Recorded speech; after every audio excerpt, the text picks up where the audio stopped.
My name is Rachel Losi. I'm 36 years old. I'm a contract attorney.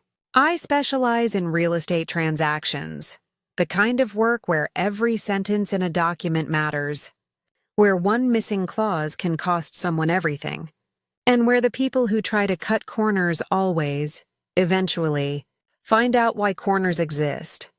I've been married to my husband Daniel for 9 years. We have 2 kids. We own a house in a suburb of Columbus, Ohio that we bought together. With a down payment, I personally saved over 4 years while working 60-hour weeks and eating lunch at my desk every day. I want you to understand that detail before I tell you the rest of this story. The down payment, where it came from, because the person who tried to take it, who built an entire plan around accessing money that had never belonged to her, had never been offered to her, had never been anything other than mine, had convinced herself, and almost convinced my husband that it was somehow, in some way, a shared resource she had a right to. She didn't. My mother-in-law's name is Gloria Osi. She's 64 years old, sharp, well-dressed, the kind of woman who runs every room she walks into without appearing to try. She has 4 adult children. 3 of them think she walks on water. My husband Daniel is the 4th. Gloria tried to access my personal savings account. Not the joint account Daniel and I share, my personal account. The one I've held since I was 22, with my name on it. Linked to nothing of Daniel's, using a set of documents she had prepared by someone. Documents I was supposed to sign at a family dinner, in front of 12 people, casually, between the main course and dessert. She didn't know that I had read those documents 3 days earlier. She didn't know that I had replaced them, and she didn't know, because nobody had told her, that the woman she'd handed the folder to, the woman she'd asked to, just take a look at this paperwork. Rachel, it'll only take a moment. Writes contracts for a living and has never, not once in 14 years of practice, signed something without reading it first. Stay with me. Because what was in those documents, and what I replaced them with, is the reason this story ends the way it does. Subscribe. What I put in that folder is something Gloria did not see coming. Let me back up. Because this story doesn't start with a folder at a dinner table. It starts 7 years ago, with a conversation in a hospital waiting room that I almost wasn't there for. Daniel's younger brother Marcus was in the hospital. Nothing life-threatening. An appendix that had decided to announce itself dramatically at 2 a.m. on a Tuesday. The kind of emergency that empties out a family's evening and fills a waiting room with tired, worried people who haven't had time to think about how they're supposed to act toward each other. I had been married to Daniel for 2 years at that point. Long enough to have a sense of the Osei family dynamic, not long enough to fully understand it. The Oseis are, on the surface, a close family. Sunday dinners, group texts, the kind of family that shows up collectively to things. At Marcus's bedside within 2 hours of the call, I sat in the waiting room with Daniel while the rest of the family gathered. Gloria arrived last, which I'd later learn was her pattern. Always slightly after the moment had already formed, always entering when the most eyes would be available to notice the entrance. She came in a full-length coat, which struck me even then as an unusual choice for a 2 a.m. hospital trip, and she looked around the waiting room with the specific, practiced gaze of someone assessing where she's needed most and where she'll be seen doing the most good. She sat beside Daniel's oldest sister, Patricia, said something quietly that made Patricia's posture relax, and then looked across the room at me. I smiled. She smiled back. Perfectly pleasant. Perfectly fine. But the thing I noticed, and I say this as someone trained to notice the things that don't fit, was what happened after she smiled. She looked at Daniel very briefly, and then she looked at me again, and the smile remained exactly the same, but something behind it shifted, the way a light changes quality when a cloud moves across it without the light itself going out. I didn't know, in that waiting room, what that look meant. I filed it. The way I file things that don't quite add up? In the back of my brain, in the drawer where I keep the things that haven't explained themselves yet. Over the next 7 years, I'd have cause to open that drawer many times. Gloria's relationship with Daniel was, the only word I have for it is vertical. She didn't love her son the way you love someone beside you. She loved him the way you love something above you or below you. A category, not a person. Daniel, the successful one. Daniel, the one who'd made something of himself. Daniel, who had a wife with her own career and their own house and money that didn't come from anyone but themselves. I was, in Gloria's private accounting of her family, less a person than a variable. Something that affected the equation. Something to be managed. She managed me the way a certain kind of woman manages daughters-in-law. Warmly. Publicly. With just enough attention and just enough withholding that you're never entirely sure where you stand. She remembered my birthday.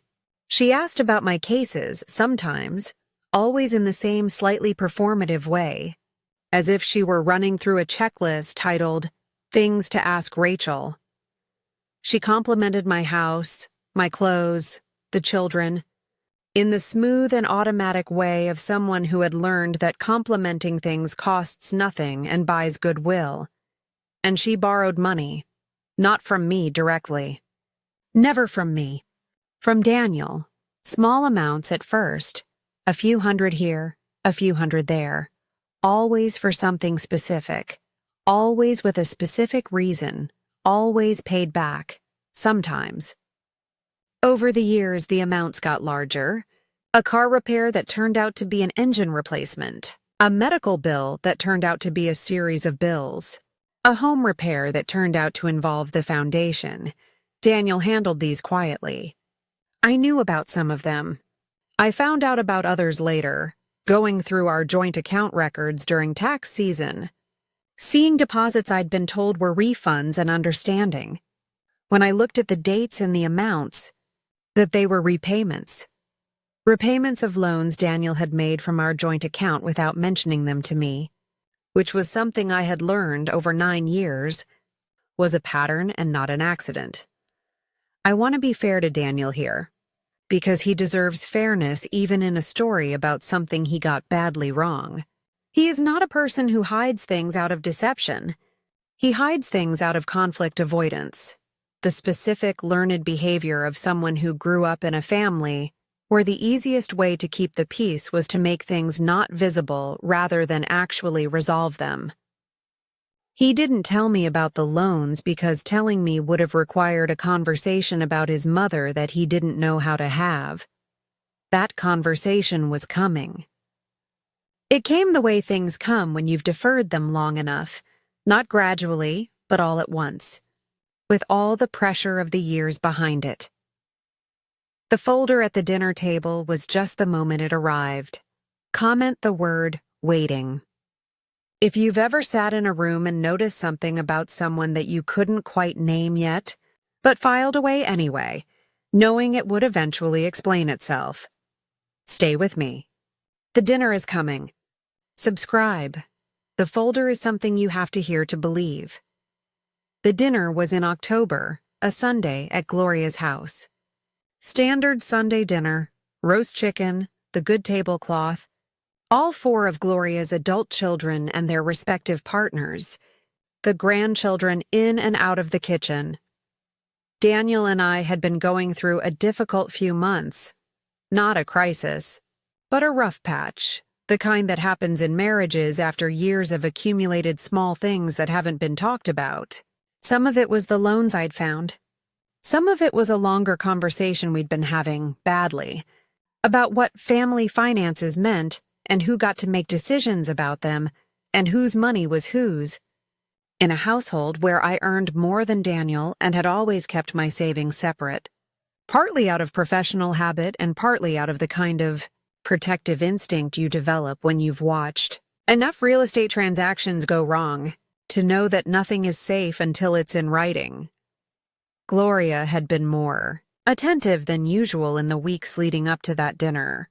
Called twice in 1 week, which was unusual. Asked with specific interest about my separate savings. Not our joint account, my separate account. The one with the down payment money and the savings I'd been building since before Daniel and I met. She asked in the way people ask about things they're curious about without wanting to appear curious. Sideways. Embedded in other conversation. The way you'd ask about the price of something at a party by remarking on how nice it was. I noticed. I said something vague and moved on.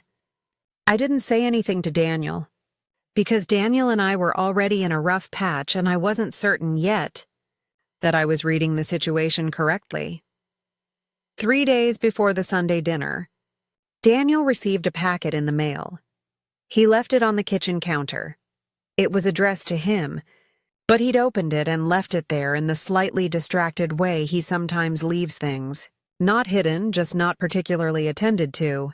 A manila envelope with Gloria's return address and a small sticky note in Daniel's handwriting that said, "Ask R about this." I read it. The packet contained 3 documents. A cover letter from Gloria, handwritten, which I'll get to. A 2-page financial authorization form with both our names printed at the top, Daniel's and mine, with signature lines at the bottom. And what appeared to be a blank check made out from the account I recognized as one of Gloria's, or possibly not Gloria's. I'd need to look more carefully, and I looked more carefully. The cover letter explained, in Gloria's neat, deliberate handwriting, that she was in a financial situation. She used the word situation carefully.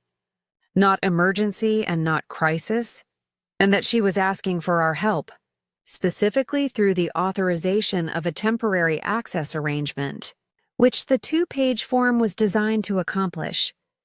The form, if signed by both Daniel and me, would grant Gloria the ability to draw up to $50,000 from an account described in the form's language, as the savings account held jointly or severally by Daniel O.C. and Rachel O.C. Carter. I am Rachel O.C. Carter. I do not have a joint savings account with Daniel. I have a personal savings account, in my name only, which no form, regardless of whether Daniel signed it, could grant someone else access to, because Daniel's signature is legally irrelevant to an account he's not on. But here is what the form was actually designed to do, and it took me about 4 minutes of careful reading to understand it. The form was not, technically, a direct authorization to access my account. It was a consent form, specifically, a financial consent form that, if signed by both Daniel and me, would have constituted a documented acknowledgement that we had both agreed to make available a specific sum from household savings for Gloria's benefit. Combined with the blank check Gloria had included, which was, on closer inspection, a check drawn on an account I didn't recognize, from a small bank in a different city, signed by Gloria, the packet was apparently designed to work as a kind of circular documentation. Our signatures on the consent form would authorize the arrangement, and the blank check would serve as evidence of Gloria's intention to repay, to be filled in with a date and amount later. In other words, if Daniel and I signed, and if I then, separately, transferred money from my personal account, Gloria would have a signed document suggesting we'd both agreed to it. The fact that the document itself couldn't legally compel the transfer was, I suspect, less important to Gloria than having something with our signatures on it that acknowledged the arrangement. It was designed to work on a family, not on a contract attorney. I read it 3 times. Then I put it back in the envelope, on the kitchen counter, exactly as Daniel had left it. Then I went to my office, closed the door, and called my colleague Miriam, who is a family law attorney and one of the sharpest people I know, and I told her what I'd just read. Miriam was quiet for a moment. Then she said, "Okay, what do you want to do?" I said, "I want to go to that Sunday dinner. And I want to be ready." Miriam said, "Give me 2 days." Comment the word packet if you've ever opened something that was left in plain sight, not hidden, and found something you weren't supposed to understand as well as you did. Subscribe. What Miriam and I prepared in those 2 days is next. And what I replaced those documents with is the part of this story I still think about. Miriam is meticulous in exactly the way you want your allies to be meticulous when something matters. In 2 days, she prepared 3 things. The first was a formal opinion letter on her firm's letterhead, dated, signed, explaining in clear legal language why the consent form Gloria had prepared was unenforceable, why my personal account was not subject to any authorization Daniel could provide, and why the specific structure of the document appeared designed to create the impression of legal authorization without actually providing it. The opinion letter was careful to use words like appears and may suggest rather than is and does, because Miriam is a careful lawyer. But the overall conclusion was unmistakable. The second was a document I had prepared myself. A promissory note, a real one, properly drafted, the kind I'd have drafted for any client in a similar situation. It specified a loan amount, $15,000, not $50,000. It specified a repayment schedule. It specified interest at the applicable federal rate, which is low but not zero. It required Gloria's signature, not mine and Daniel's. Her signature as the borrower, with a guarantor line where one of her other adult children could co-sign if needed. It was, in other words, a real loan document for a real loan, with real terms. That would create a real legal record of the transaction. The third thing Miriam helped me prepare was something I want to describe carefully, because it's the part people ask about most when I tell this story. It was a replacement packet. Same manila envelope. Same general visual organization. The original documents, the consent form and the cover letter and the blank check, removed and replaced with the following: the opinion letter, the promissory note, and a 1-page personal letter I had written myself to Gloria, which I'll describe in a moment. The replacement packet was sitting on the kitchen counter when Daniel came home Thursday evening. He picked it up. He said, "Did you read this?" I said, "Yes." He said, "What do you think?" I said, "I think we should talk about it at dinner Sunday, with everyone there." He looked at me in the specific way he looks at me when he's not sure if I'm being simple or complicated, and I held his gaze, and after a moment he said, "Okay." He trusted me. That trust is something I thought about a lot in the days between Thursday and Sunday, whether I was doing the right thing with it.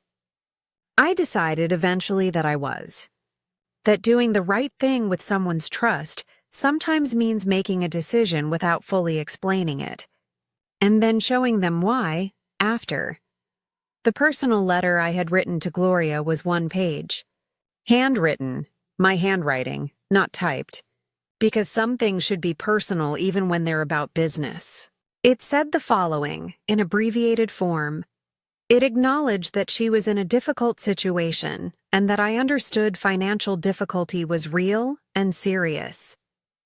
It said that Daniel and I, together as a couple, which was the first time in the letter I used the word together, wanted to help, and that we had prepared a document that would allow us to do that in a way that was clear and fair to everyone. It said that the promissory note enclosed reflected an amount we were able to offer at this time, and that it included terms we felt were reasonable, and that we hoped she would find them reasonable too. And it said, and this was the sentence I worked on longest, the one I rewrote 4 times before I got it right, that any arrangement between family members works best when it's the same kind of arrangement you'd make with anyone else. Because clarity is a form of respect, and we respected her too much to do this any other way. I did not say, "I read your documents." I did not say, "I know what you tried to do." I did not say any of the things that would have required her to respond to being caught, which would have made the dinner table a courtroom instead of a meal. Just put the replacement packet in the envelope and left it on the counter. Comment: the word replace. If you've ever responded to something designed to put you in a corner by simply, quietly, changing the shape of the corner, stay with me. Sunday dinner is next, and Gloria's face when she opened that envelope is something I will remember for the rest of my life.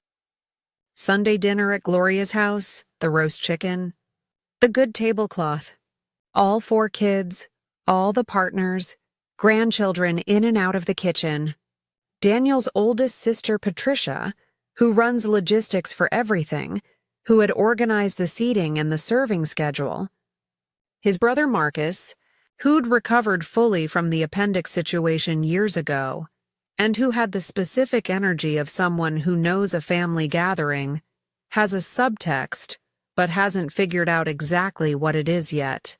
His youngest sister Vivian, who is 26, and studies everyone at every gathering with the quiet intensity of a person taking notes for a novel she hasn't started writing yet. And Gloria.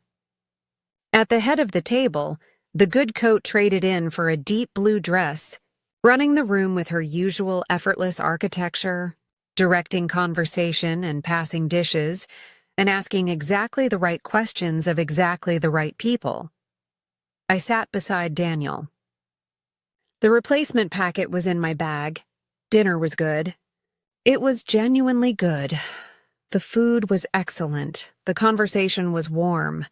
The kids were behaved in the way children are sometimes behaved when they sense, without knowing why, that the adults are managing something. Daniel was quieter than usual, which I noticed, which told me he was nervous, which told me he understood more about what was happening than he'd let on. About 45 minutes in, between the main course and what Patricia had described as a surprise dessert that Vivian made, so no promises. Gloria set down her water glass and looked across the table at me. She said, "Rachel, I think Daniel mentioned he'd passed along some paperwork I put together. I wanted to make sure you'd had a chance to look it over. It's nothing complicated. Just a simple arrangement I was hoping we could make official." The table didn't go quiet exactly. It was more that a certain attentiveness entered the room, the way rooms sometimes shift when someone says something that everyone understands is more than the words suggest. I said, "I did look it over. Actually, Daniel and I talked it through, and we have something for you." I reached into my bag and placed the envelope on the table. Gloria looked at it. Just briefly. Then she smiled, the smooth, warm smile she runs as her default, and picked it up. She opened it. She removed the contents. She read the top page, the opinion letter, on Miriam's firm's letterhead, and I watched the smile stay on her face and the life go out of it at the same time. The specific expression of someone maintaining composure while processing something their composure was not built to handle. She read the second page. Slower. She turned to the promissory note. She read it. She turned it over, read the back, turned it back to the front. Then she looked up at me. The table had gotten genuinely quiet now. Patricia was still. Marcus had put down his fork. Vivian was watching with the expression of someone whose novel had just written itself. Gloria said, "This isn't quite what I had in mind." I said, "I know. What you had in mind isn't something I could agree to. What we've put together is something I think is fair, and I hope you'll take some time to look it over. Rachel, the terms are reasonable. The amount is what Daniel and I can genuinely offer right now. The promissory note protects both of us, you and us. It means there's no confusion later about what was agreed to and what wasn't." A silence. Daniel beside me was very still. He had not seen the replacement packet's contents before tonight. I had told him on Thursday that I'd handled it, that he should trust me, and he had. I watched him process in real time what was in that envelope. Then I watched something on his face change, something that looked, if I'm reading it right, like relief. Gloria set the envelope down. She said, "I'll need to think about this." I said, "Of course." "There's no rush," Patricia said, in the specific voice she uses when she wants to move everyone forward. "Vivian, should we do the dessert?" Vivian, who had not taken her eyes off Gloria and me for the past 3 minutes, said, "Yes, absolutely. Let me go get it." And the table reopened around us, conversation resuming. The specific exhale of a room that had been holding something, releasing it back into ordinary dinner sounds. Gloria did not look at me again for the rest of the evening. She looked at Daniel twice, the kind of look that was a message, a specific maternal frequency that said, "We'll talk about this later." Daniel received it and held it, and, for the first time in 9 years that I had witnessed, didn't respond. Didn't give her the nod, the slight lean, the signal that said, "I'm with you." He ate his dessert. Vivian had made something with chocolate and sea salt that was genuinely excellent. When we were leaving, Gloria hugged Daniel at the door, her usual long hug, the kind she's always given him, pulling him in close, saying something quietly near his ear. I watched him receive it differently than he usually did, with a slight, almost imperceptible stillness, the way someone stands when they're listening more carefully than they're used to. She hugged me too. She's always hugged me at the end of evenings, part of the smooth social architecture of how she manages people. This hug was the same as every other hug and completely different. She held me for a moment and then said near my ear, quiet enough that only I could hear it, "You're very thorough," I said. "Thank you." And we walked to our car. Comment the word thorough if you've ever been complimented on something in a way that was meant to be a criticism and felt, instead, like the most accurate thing someone had ever said about you. Stay with me. What happened after that dinner, with Daniel, with Gloria, with the promissory note, is the last part of this story. The drive home from Gloria's house takes 22 minutes. We were about 8 minutes in when Daniel said, "Show me what was in the envelope." I handed him my phone, where I had photos of all 3 documents.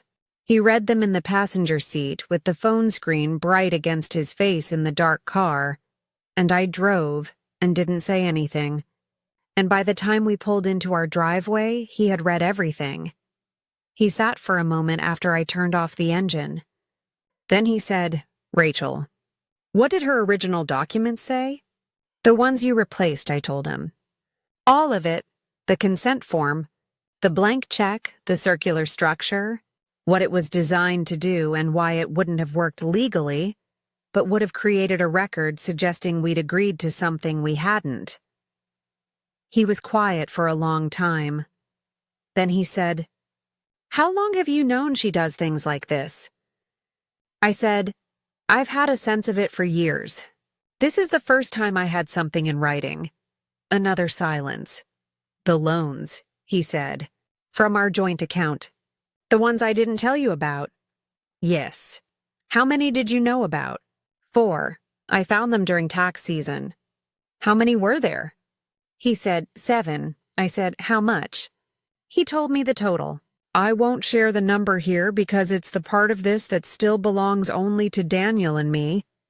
But I will say it was enough that when I heard it, I understood why he hadn't told me, and understood why that reason was also not a good enough reason. Both of those things at once. We sat in the driveway for almost an hour. It was the conversation we'd been not having for years. The real one. About what family means in a marriage and who the marriage belongs to, and what it means when the people who raised you and the person you chose are in the same sentence but not on the same side. Daniel cried. Not dramatically. Daniel doesn't do things dramatically, but quietly. In the specific way of someone who has been holding something heavy for a long time and has finally put it down somewhere someone else can see it. He said, I've always felt like I owe her for everything she did when we were growing up. She worked so hard. She held everything together. And I was the one who made it out and made something. And I've always felt like the money I have is partly like I owe her some of it. I said, you can feel that way. That's allowed. But you don't get to make that decision with money that's also mine, without telling me. And you can't fix what she went through by letting her take from us. Because taking isn't the same as giving. He said, I know. I said, I know you know. We went inside. We talked until almost 2 a.m. It was one of the hardest conversations we'd had in 9 years, and also, by the end of it, one of the most important. The kind of conversation that doesn't solve everything but names things that needed names, which is its own kind of progress. The next morning, Daniel called Gloria. I don't know exactly what he said. He made the call from the backyard, which I respected as the space he needed. He was out there for about 40 minutes. When he came back in, he poured himself coffee and sat at the kitchen table and said, She's going to look at the promissory note. Okay, she's angry. I know. She said you humiliated her. I said, I gave her a fair document in front of her family instead of an unfair one behind closed doors. If those feel the same to her, that's something she'll have to sit with. Daniel looked at me for a moment. Then he said, You're right. He said it simply, without fanfare, without the qualifications that sometimes cushion things he says that are hard to say. Just, you're right, I'll take that. Gloria did eventually sign the promissory note. Not the week after the dinner. It took about 6 weeks, during which there were several phone calls between her and Daniel that I was not part of. And one afternoon when she came by the house without announcing herself, and I offered her tea and we sat in my kitchen and talked for about an hour about nothing to do with any of this, which I think was her way of testing whether I was going to be cold to her forever. I'm not cold. I'm careful. Those are different things. The $15,000 is being repaid on schedule. Not always on time to the exact day, but within a week either way, every month, which is more than I expected, and also exactly what the note requires if she wants to avoid the default clause. My relationship with Gloria is different now. Not warm in the performing way it used to be, not hostile. Something more honest. She respects me in the specific, slightly wary way that people respect someone who turned out to be more prepared than expected. I respect her in the complicated way you respect someone who raised a man. You love under difficult circumstances and also tried to access your savings account using a document she left on your kitchen counter. People are not one thing. I learned that from contract law before I learned it from my mother-in-law, but the lesson is the same either way. You read the whole document. You don't stop at the parts that look fine. Daniel and I are better. I mean that. The conversation in the driveway was the start of a different kind of marriage than the one we'd been having. One where the things that don't fit get named rather than left on the kitchen counter. It's not all the way there yet. It's moving. And my personal savings account is still in my name only. Clear, separate, mine. As it should be. Comment the word driveway. If you've ever had a conversation you'd been avoiding for years and found, at the end of it, that the thing you'd been afraid to say was the thing that needed saying most. Subscribe. The last thought is coming. And it's the part I want you to carry with. You welcome back to Rima Drama Stories, where the most prepared Person at the table is almost always the quietest one. Here is what I want you to take from Rachel's story. Documents matter. Not because they're more important than people, but because they're what's left when a conversation is over and the room is quiet and everyone has gone home and you need to know clearly what was actually agreed to. My mother-in-law didn't think I'd read the documents. She put them in an envelope on the kitchen counter. In my own house, 3 days before a family dinner, and she assumed that the family setting, the tablecloth, the chicken, the 12 people watching, would make the signing feel like a small, social, uncomplicated thing. She forgot that documents are how I love. That reading what's in front of me carefully before I agree to anything is not a professional habit I leave at the office. It is who I am at every table, in every room. If you want to protect what's yours, not out of fear, not out of suspicion, but simply because clarity is a form of respect and you deserve to give it to yourself, you read the whole document. You don't sign in the middle of dinner without understanding what you're signing. You replace what doesn't work with something that does. And if someone tries to make you feel, at a table in front of 12 people, that asking for that clarity is difficult or rude or somehow disloyal, you say thank you for the compliment, and you go eat the dessert because Vivian worked hard on it. Drop a comment below. Tell me your word. Waiting packet replace thorough or driveway, whichever one you're still thinking about. I read every single one. If this story reached you today, share it with someone who has ever been handed something to sign without being given time to read it. They need this one. Subscribe. There are more stories. The people in them deserve to be heard. I'll see you in the next one. Read the whole document, every time.